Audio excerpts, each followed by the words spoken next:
Hi, this is Abdulaziz again, and we are talking about how to convert a good idea into a profitable commercial business.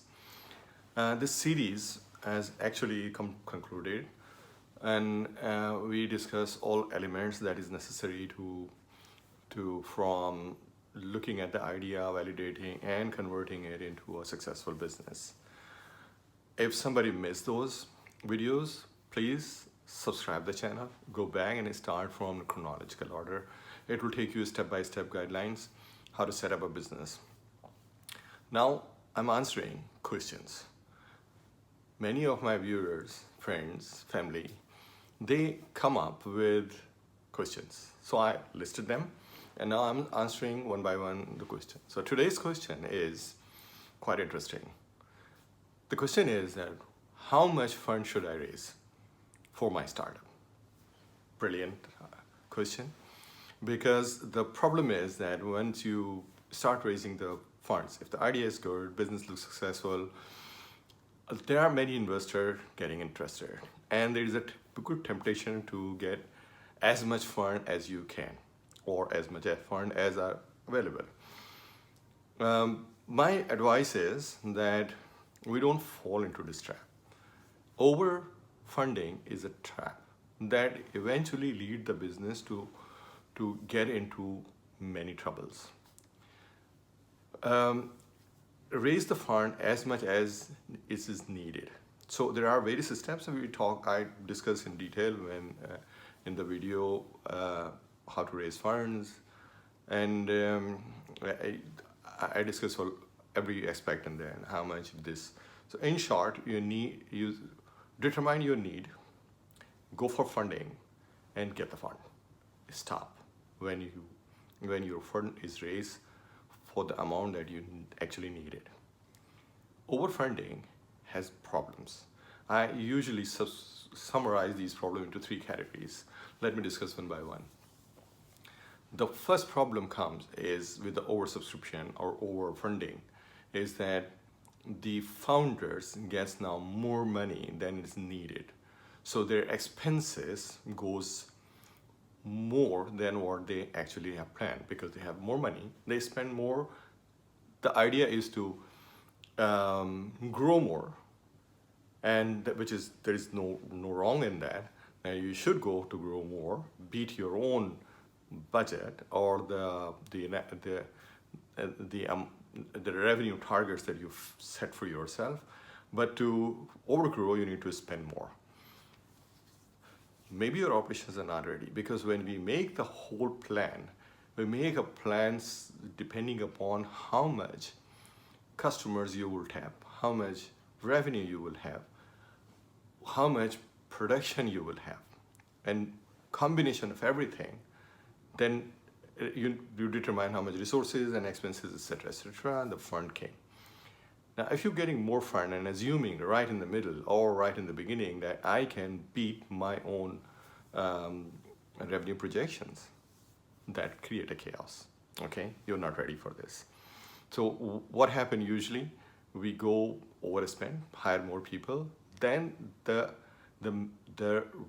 matching between revenue and the expenses disturbs. So your expenses will not be in line with your revenues. The result, it will be a loss in the beginning, although the revenue line may be looking higher than your original plan or the analysis, but there will be a lot more expenses also. So the matching disturbs the whole cycle. This is a trap. So I suggest is stay within what you want. So give it some time, go for second round of funding.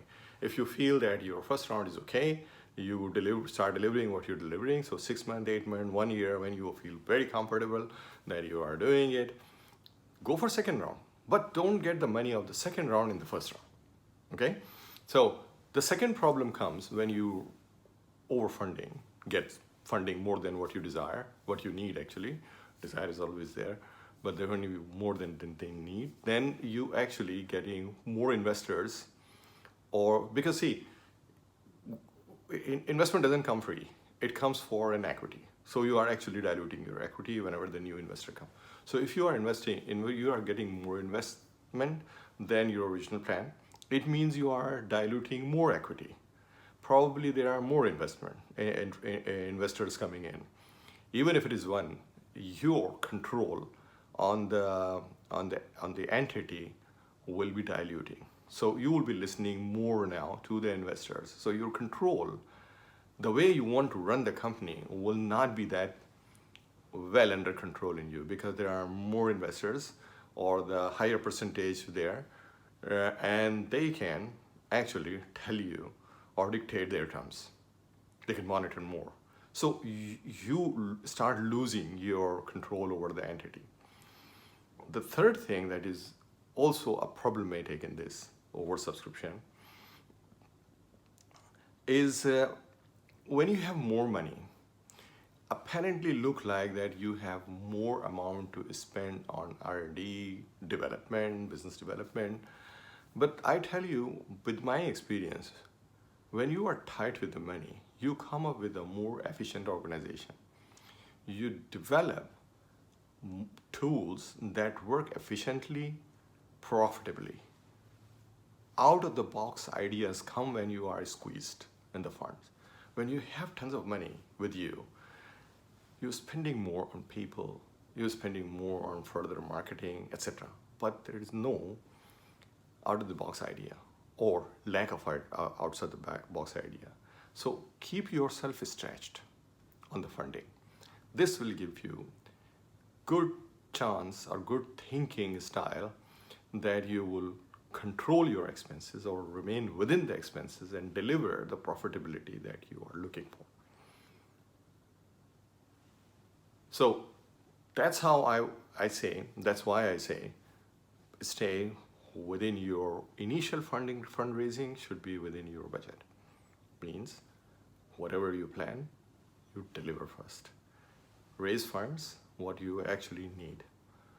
Don't let it oversubscribe. Don't let it go out of your control. Don't let your equity go outside right from the beginning. So keep control. Keep equity under control. Keep the organization under your control. Keep expenses under control. If you are stretched, it's better, because then you will come up outside box, come up with more efficient, effective ideas, run your business more profitably. I will have another question next time. Till then, this is Abdul Aziz, Senior Partner, Kettling Business Consultancy.